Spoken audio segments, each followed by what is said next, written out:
Em nosso estudo de hoje, a lição 6 do livro Calma tem como título Segurança Íntima.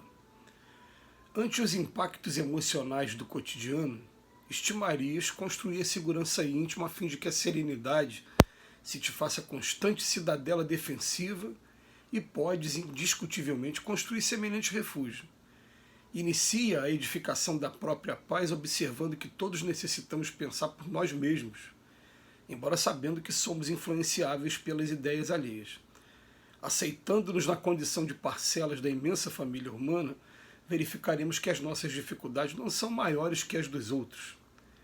Integrando a comunidade terrestre suscetível de adotar numerosos enganos em razão do aprendizado em que nos encontramos, somos impelidos a entender que não estamos isentos de cometer determinados erros e que isso é compreensível, à maneira do sinal vermelho no trânsito comum convidando-nos a parar, de modo a seguirmos adiante em espaço imune de riscos. Alertados pelo impositivo de atender ao caminho que nos seja próprio, aprenderemos que a estrada dos entes mais queridos pode ser muito diferente da nossa. Admitindo cada criatura por transeunte ou viajor no carro da própria existência, saberemos zelar por nossas diretrizes sem interferir na condução do próximo. Partilhando a realidade de todos, ser-nos-á fácil reconhecer que os contratempos que nos ocorram talvez igualmente aconteçam na marcha dos seres que amamos, competindo nos auxiliá-los tanto quanto desejamos ser auxiliados na solução dos nossos problemas. A convicção de que todos nos achamos em caminho, buscando realizações mais ou menos idênticas entre si sobre riscos análogos, nos podará qualquer impressão de privilégio à frente dos companheiros da humanidade com os quais precisamos estar em paz na garantia da própria segurança. Reflete nisso e concluirás que esse ou aquele viajor no mundo tem necessidade de proteger a viatura que lhe diga respeito de maneira a não suscitar desastres que ameacem aos outros e a si mesmo. A serenidade habitará conosco na Terra quando aí compreenderemos que toda criatura irmã tem o seu próprio corpo com os seus sonhos, compromissos, realizações e iniciativas a que se associe, o que nos afastará dos julgamentos precipitados e das condenações indébitas, para que estejamos em plena vivência da regra áurea, cuja prática é o coração da felicidade, a fim de que estejamos na felicidade do coração. Hoje o Emmanuel trabalha agora a ideia da segurança íntima, mas partindo do princípio do nosso relacionamento com as outras pessoas e de maneira mais direta com o relacionamento daqueles a quem a gente mais ama. Que a gente vai colocar aqui, como sempre, nessa ordem, né? A prole, os nossos filhos, os nossos pais, os ascendentes, pais e avós, o cônjuge dentro de casa e aqueles amigos mais próximos. Então ele vem chamar a atenção para a gente que a gente, para poder construir esse refúgio de ter uma segurança íntima, a gente precisa, em primeiro lugar, desenvolver uma autonomia. Logo no segundo parágrafo ele fala isso para a gente. A gente tem que pensar por nós mesmos, embora a gente saiba que a gente é influenciado por todo mundo. Então, primeiro ponto, ter uma autonomia, ter uma independência e reconhecer os nossos pontos de vista e entender que nós estamos mergulhados em um lugar que cada um tem um ponto de vista diferente. Depois ele coloca para a gente que aceitando nessa condição de parcelas, a gente vai verificar que as nossas dificuldades não são maiores que as dos outros. E o Emmanuel até fala uma coisa aqui muito legal, né? Que ele vem falar que a gente não está isento de cometer determinados erros, mas que esses erros servem de sinal vermelho, convidando a parar a gente como se fosse no trânsito. Ele já chama a nossa atenção falando, olha, a gente vai invariavelmente aqui na Terra cometer alguns erros, não tem como, né, isso não acontecer. Eu gosto muito de sempre fazer referência a em que Jesus ele simplesmente sai com os discípulos até uma cidade distante e quando ele chega na porta da cidade ele fala, ó, para todo mundo, vamos voltar porque eu nunca vi um pessoal tão sem fé como esse pessoal aqui dessa cidade. Esse texto do Evangelho ele é tão significativo porque eu fico pensando, gente, mas é Jesus, como é que ele tomou esse caminho? Será que ele estava querendo dizer para a gente que a gente precisa ter iniciativa de fazer o trabalho com o Pai? Ou talvez ele tenha tomado o caminho errado mesmo e na hora ele verificou que não era? Entendeu?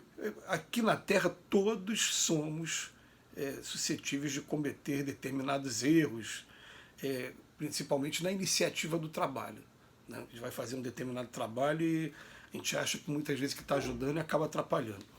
Mas essa reflexão do Cristo ela sempre chama muita atenção. E o Emmanuel chama esse parágrafo que quando a gente tem alertado pelo impositivo de atender ao meu caminho que seja próprio, eu vou aprender que todos os meus entes mais queridos também têm os seus caminhos e que eles podem ser muito diferentes do nosso caminho.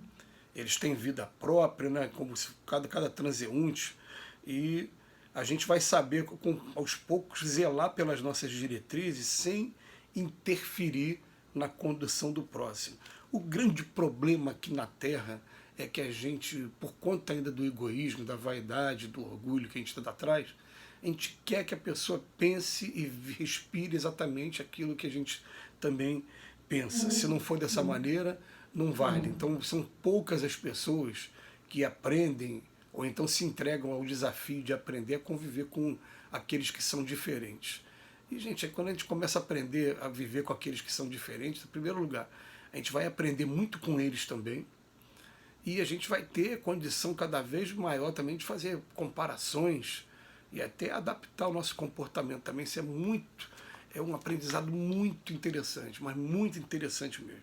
Eu, por exemplo, cada vez que eu estudo outras religiões, mais eu solidifico a gratidão que eu tenho pela doutrina espírita nessa encarnação, né? Mas a gente tem base de comparação e volta e meia a gente consegue ter acesso a textos tão brilhantes, tão edificantes, como também aqueles que a gente tem na doutrina espírita, por exemplo. Mas, partilhando a realidade de todos, ser-nos a fácil reconhecer que os contratempos que ocorram, talvez aconteça também na marcha de todo mundo que a gente ama. E a gente, aos poucos, começa a querer para os outros aquilo que a gente quer para a gente também. Porque a gente vai perceber que isso é caminho de mão dupla. Eu, por exemplo, como sou casado com uma protestante, a gente esteve conversando um dia desse, em primeiro lugar, né, a gente fazendo visita a pessoas idosas, a gente percebeu ao longo dos anos que às vezes um dos cônjuges muda de religião e aí não quer deixar que que o cônjuge que está acamado receba visita do grupo que era da religião anterior. É interessante isso, né, porque os dois espíritas, a esposa vira evangélica e o esposo está acamado. A esposa não quer deixar o esposo espírita receber visita de espíritas. Isso costuma acontecer com muita frequência. Não é pouco não, tá? É muita frequência. E aí qual foi a conversa que eu comecei a já preparar aqui em casa? Eu falei, olha, eu estava imaginando lá no futuro, de repente você doente, precisando de ajuda, eu vou atrás do pessoal da sua igreja, para que o pessoal da tua igreja te visite, possa estar perto de você. Assim também eu acho que você também vai fazer isso comigo, né? Vai procurar o pessoal do centro também para poder estar comigo nesses momentos de dificuldade, já preparando o cenário para o que pode vir para o futuro, né? Mas a convicção de que todos nos achamos em caminho, buscando realizações mais ou menos idênticas sobre riscos análogos, nos poderá mudar qualquer impressão de privilégio. Nós não temos privilégio nenhum. É só as tarefas que são diferentes. Reflete nisso e concluirá que esse ou aquele viajou no mundo tem necessidade de proteger a viatura que lhe diga respeito. A gente vai começar a criar uma segurança íntima quando a gente passar a respeitar o próximo e criar até condições para que ele obtenha êxito nas empreitadas dele, também, é claro, criando também aquela coisa chamada respeito com relação aos nossos pontos de convicção também. O que está escrito lá no texto do dever, do Evangelho segundo o Espiritismo. A serenidade começar a habitar na gente, na Terra, quando a gente compreender que toda criatura irmã tem seu próprio corpo, sonhos, compromissos, realizações, iniciativas a que se associe. Aí vai afastar a gente de julgamentos precipitados e condenações indébitas. E isso cria segurança íntima. Uma reflexão muito profunda do Emmanuel. Muito obrigado mais uma vez e que Jesus nos abençoe hoje e sempre.